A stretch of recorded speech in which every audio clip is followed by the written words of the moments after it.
Hi everyone, welcome to digital GK classes. तो जैसा कि आप सभी को पता है कि बीपीएससी टीआरई 3 का भी कैलेंडर जारी हो चुका है एंड आपके जो भी क्वेश्चंस थे, सबसे पहले तो देखो, जिन लोगों ने अप्लाई किया होगा, जिसका नहीं हुआ होगा उन्हें तो सारी चीज़ें पता है, बट जो फर्स्ट टाइम जो है बीपीएससी का एग्जाम देंगे, एलिजिबिलिटी क्या है, किस तरीके से इसका क्वेश्चन पेपर होगा और आप क्या अदर स्टेट वाले अपीयरिंग वाले इसमें अप्लाई कर पाएंगे या नहीं, बीएड डीएलएड सीटेट, किस तरीके से आपको तैयारी करनी चाहिए, क्योंकि आपका एग्जाम डेट तो घोषित हो चुका है 24 अगस्त। फॉर्म कब से भरे जाएंगे, कौन कौन इस फॉर्म को भर पाएगा और वैकेंसीज कितने पे आने वाली है, जो भी इन्फॉर्मेशन है बीपीएससी टीआरई 3 से, वो सारी इन्फॉर्मेशन आपको मेरे चैनल से मिल जाएगी। तो चैनल को सब्सक्राइब करके प्लीज़ वीडियो को लाइक कर दीजिएगा ताकि आपको सारी चीज़ें मिलती रहें, अपडेट जो भी है। प्लस सीटेट की क्लासेस होती है, क्योंकि आपको पता है कि सीटेट का एग्जाम आपका 21 जनवरी को है। ठीक है, ज़्यादा समय नहीं बचा है, तो डेली क्लासेस जो भी प्रीवियस ईयर क्वेश्चंस कराए जा रहे हैं वो ज़्यादा से ज़्यादा प्रैक्टिस करो, क्योंकि वही आपको एग्जाम के समय में बहुत हेल्प करेगा, क्योंकि वहाँ से आपको पैटर्न समझ में आएगा।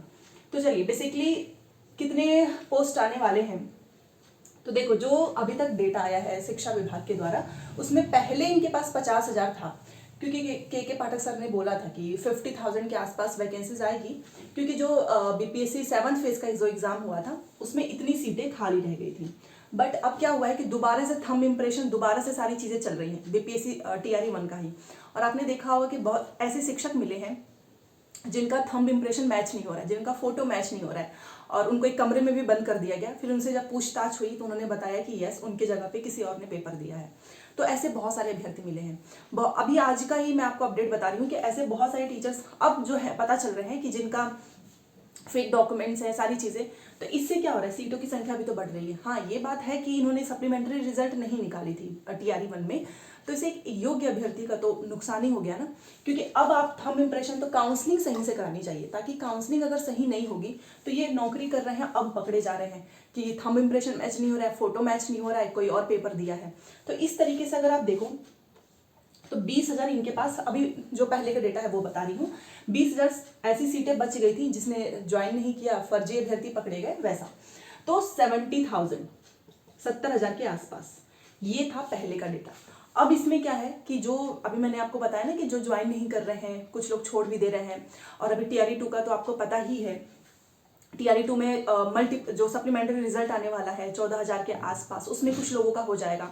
उसके बावजूद भी बहुत सारी सीटें बच रही हैं, क्योंकि जो आपका सप्लीमेंट्री रिजल्ट आने वाला है ना 14,000, ये केवल आपका मल्टीपल रिजल्ट पे आ रहा है। मतलब इतने अभ्यर्थियों का एक से ज़्यादा जगह पे चयन हुआ है। बाकी की जो सीट बच रही है, जो लोग ज्वाइन नहीं करेंगे, रिजाइन दे रहे हैं, ठीक है, वो तो अलग से है, तो वो भी इसमें जुड़ेगा। तो अगर आप देखो तो 1 लाख के आसपास आपको शिक्षक भर्ती देखने को मिलेगी। ठीक है, ये मैंने आपको बताया है ताकि आपको ये लगे कि यस, अपॉर्चुनिटी है। 1 से 5, 6 से 8, 9 से 10, 11 से 12, इन सभी में आएगा। तो कौन कौन भर पाएगा फॉर्म, तो वो सुन लो। आपने बीएड किया है, आपने डीएलएड किया है, आपका सीटेट पास है, आपका एस्टेट पास है, इसमें से जो भी आप एलिजिबिलिटी पूरी कर रहे होंगे, आप फॉर्म फिल कर पाएंगे।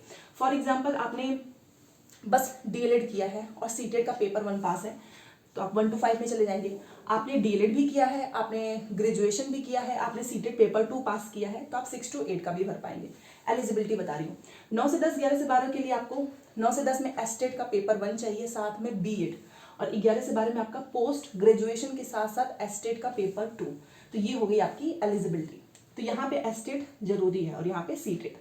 अच्छा, 1 to 5 में कोई सब्जेक्ट कॉम्बिनेशन नहीं होता है, जीएस पूछा जाता है, तो आप एनसीईआरटी, एससीईआरटी इन सभी के लिए फॉलो करना। देखो, 1 to 5 अगर आप क्लियर करना चाहते हो ना, तो लैंग्वेज और जीएस पे अच्छे से कमांड कर लो, क्योंकि सीटों की संख्या 1 to 5 में इस बार भी 9,000 ही थी।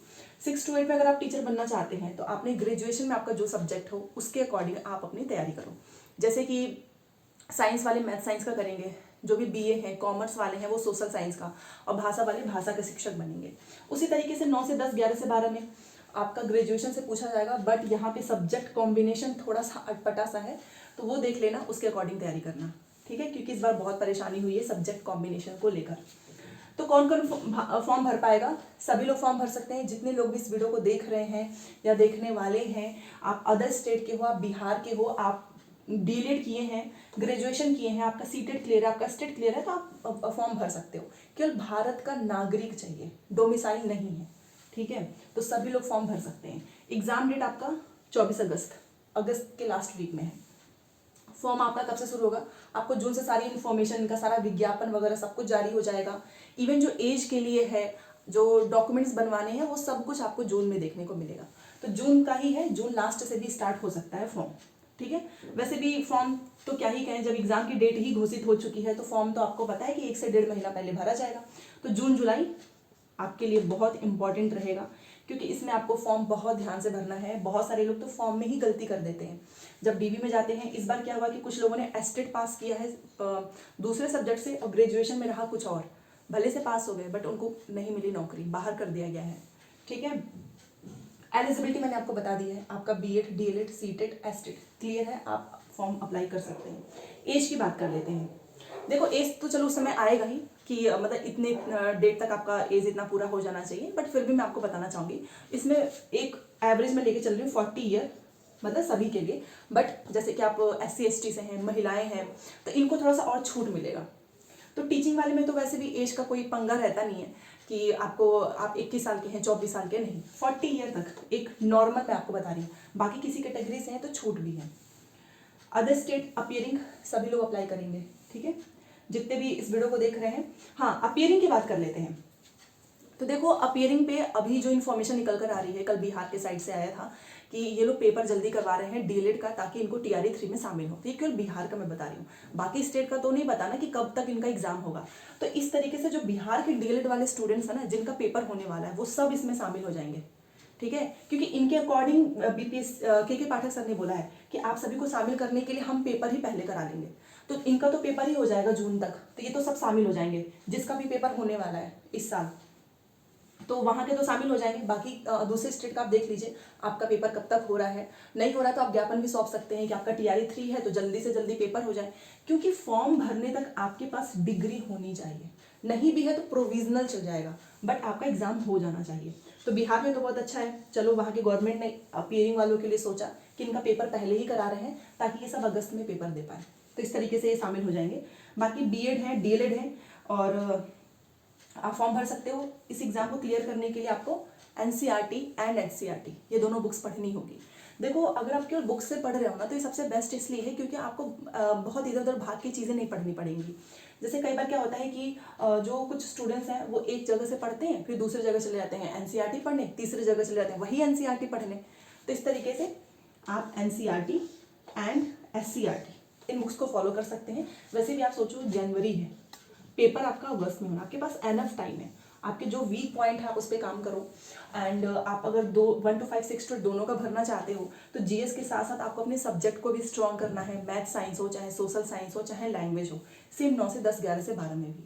तो ये मैंने आपको बताया है कि कौन कौन फॉर्म भर पाएगा और किसको किसको मौका मिलेगा, क्या चीज़ें हैं, फॉर्म कब से शुरू होगा, सारी चीज़ें मैंने आपको बता दी है। बाकी अगर आप इस पे चाहते हो जो ऑफिशियल नोटिस आई थी उसी के अकॉर्डिंग मैंने आपको बताया है, उसकी PDF आपको चाहिए होगा तो टेलीग्राम में जुड़ जाना, वो मैं आपको वहाँ पर भेज दूंगी। तो टेलीग्राम का लिंक आपको मिल जाएगा मेरे कॉमेंट सेक्शन में। तो चलिए मिलते हैं नेक्स्ट क्लास में। Thanks for watching.